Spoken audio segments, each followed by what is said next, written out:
저는 사실 돈을 좀 많이 벌고 싶은 사람이거든요. 그래서 작가라는 직업이 왜 가난한지에 대해서 좀 오랫동안 고민했던 것 같아요.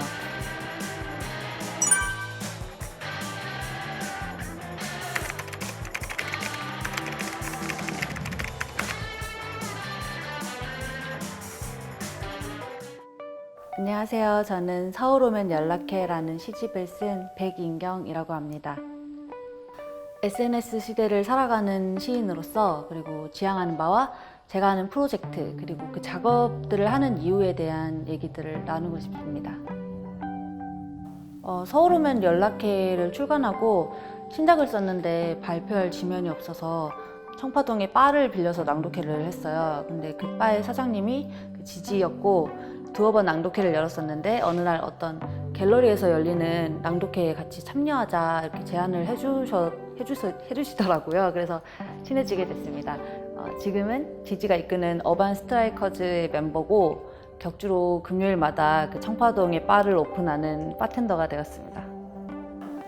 처음부터 시를 썼던 건 아니고 그냥 어릴 때부터 책 읽고 글 쓰는 걸 좋아했어요. 그래서 막연하게 그냥 언젠가는 글 쓰는 사람이 되겠구나 이렇게 생각했던 것 같아요. 근데 시라는 장르를 선택하게 된 거는 제가 문예특기생 준비를 하면서 중고등학교 때부터 뭐 교내 100일장, 전국 100일장 이렇게 많이 돌아다녔거든요. 근데 두세 시간 안에 100일장에서는 글을 완성해야 되잖아요.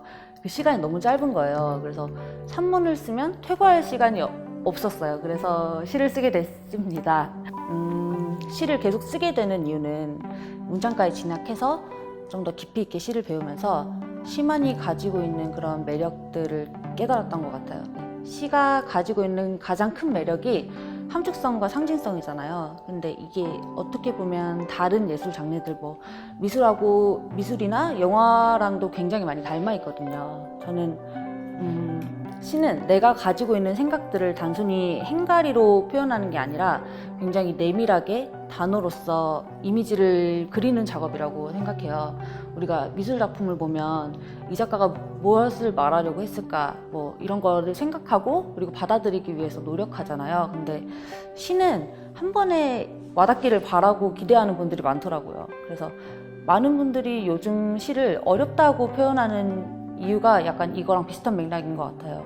교과서에서 우리가 시를 배울 때처럼 단어 하나하나에 의미 부여하고 하나하나를 다 추적하고 이러지 않고 한 편의 시가 가지고 있는 그 이미지적인 요소들을 조금 더 유연하게 받아들일 때 그리고 나만의 시선으로 한 편의 시를 해석할 수 있을 때 그때에는 정말 카타르시스 같은 게 느껴지거든요. 그래서 그걸 느낀 이후로는 시를 계속 쓰겠다, 시를 넣을 수 없겠다 하는 생각이 들었어요.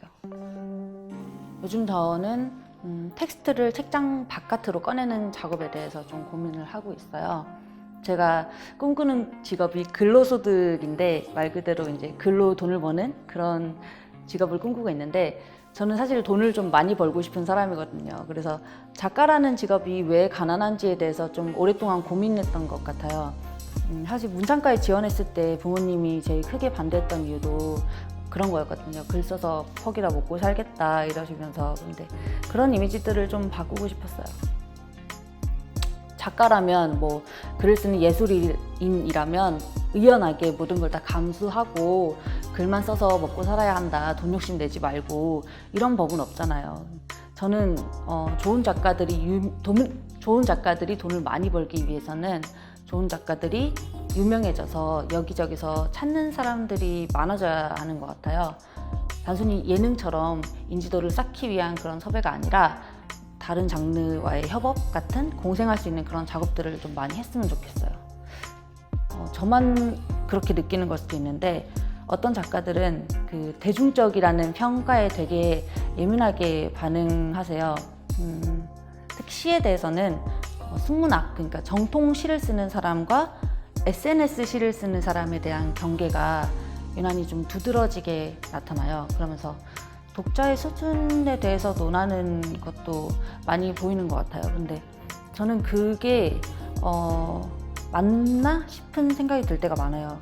글 쓰는 사람들끼리 우리 다 잘 먹고 잘 살자 하는 그런 관점이 아니라 좋은 시에 대한 기준은, 그리고 그 기준을 정하는 건 독자한테 있다는 거죠. 그게 독자에게 있어야 하는 게 맞다고 생각해요. 생각해요. 왜냐하면 그 기준이 어떤 단체나 채널로 넘어가는 순간부터 권력이라는 게 생겨요. 권력을 인지하고 체감하는 순간부터 내 목소리를 내는 게 당연한 게 아니라 어떤 용기가 돼요. 그래서 물론 저도 되게 안타까울 때가 많아요. 제가 시를 읽고 느끼면서 감동했던 그런 여운들을 모든 사람들이 다 알았으면 좋겠고, 솔직히 말해서 서점에 갔을 때 제가 정말 좋아하는 시집이 그냥 책장 귀퉁이 이렇게 안 보이는 데 꽂혀 있고, 개인적으로는 좀 가볍다라고 생각했던 시집이 계속 베스트셀러 코너에 있으면은 좀 안타까워요. 막 나는 이 시집을 진짜 추천하고 싶은데 이러면서. 근데 그건 어쩔 수 없는 것 같아요. 왜냐하면 우리는 초, 중, 고 12년 동안 그렇게 시를 배워왔잖아요. 문제 내고 그리고 점수 맞추고 하는 그런 것들에 최적화된 형태로 시를 배워왔으니까 이 시를 읽고 화자가 말하는 바를 맞춰라 하면서 모든 시에는 규격화된 정답이 있는 것처럼, 그리고 그 정답을 찾지 못하면 패배자인 것처럼 재단을 했으니까. 그래서 많은 사람들이 정답이 눈에 보이는 시를 찾는 거라고 생각해요. 제가 더 유명해지고 영향력 있는 사람이 된다면 저는 이 교과 과정에 대해서 꼭 지적하고 싶어요. 현대 시는 계속 변화하고 다채로워지는데 우리는 12년 동안 똑같은 걸 주입하고, 그리고 그게 시라고 가르치잖아요. 시는 쓰는 사람도 그렇지만 읽는 사람도 굉장히 마음의 문을 열고 다양하게 상상력을 발휘해서 바라보고 읽을수록 맛있어지는 장르거든요. 근데 제가 지금 교과 과정을 바꿀 수는 없잖아요. 그래서 저는 시를 시 안에 있는 텍스트를 조금 더 자유분방하게 대중들한테 소개하는 작업을 고민하고 있습니다. 시집 속에 있던 시를, 텍스트를 라이터라던가 스티커라던가 이런 굿즈로 제작하고 플리마켓 같은 데도 나가고, 다른 장르의 예술가들, 노래 부르는 친구, 뭐 미술하는 친구, 이런 친구들이랑 협업해서 발표도 하고 전시도 하고 그리고 공연도 하고, 그런 작업들을 통해서 대중들에게 시가 지루하고 재미없는 게 아니라 조금 더 재미있게 받아들일 수 있는 방법에 대해서 소통하고, 더 나아가서는 제가 정말 좋아하는 작가들에 대해서 소개하고, 대중들이 그런 거를 같이 하면서 스스로 좋은 시에 대해서 조금 더 넓고 주관적인 시선을 가질 수 있었으면 좋겠어요. 저는 시에서도 에세이에서도 제 얘기를 많이 써요. 그리고 제가 좋아하는 지인들이나 가족들에 대해서도 많이 쓰는 편이에요. 약간 좀 구태의연하지만 예술은 영원하다, 이런 말을 믿거든요. 제가 글을 쓰는 이유 중에 하나인데, 제가 죽어도, 그리고 제가 사랑하는 사람들이 죽어도 누군가가 만약에 우리를 기억을 해주고 읽어준다면 그거는 몸이 사라지는 것과 관계없이 영혼을 살 수 있고 영생을 살 수 있는 그런 방법이라고 생각해요. 그렇기 때문에 최대한 진정성을 담으려고 노력하고, 시를 쓸 때도 내가 지금 느끼는 감정이 무엇일까, 여기에 좀 집중하는 편인 것 같아요. 에세이에서도 마찬가지인데, 제가 지금 백인경의 근로소득이라는 메일링 서비스를 통해서 구독료를 받고 에세이를 연재하고 있어요. 예랑님도 구독자 중에 한 명이에요. 근데 되게 재밌어 하시면서 백작가 일기장 훔쳐보는 것 같다, 그렇게 웃으면서 아주 날카롭게 비평을 해주시더라고요. 그래서 덕분에 이제 단순하게 사건이나 혼잣말을 기록하는 일기장이 아니라 좀 더 깊이 있는 사유를 담고 누군가에게 사유를 부여할 수 있고 다시 한 번 더 읽어보고 싶게 만드는 그런 에세이를 쓰기 위해서 쓰고 있습니다. 이렇게 생생하게 저의 이야기 그리고 제 생각을 말할 수 있는 기회가 흔치 않은데 이렇게 좋은 기회가 생겨서 정말 기쁘고요.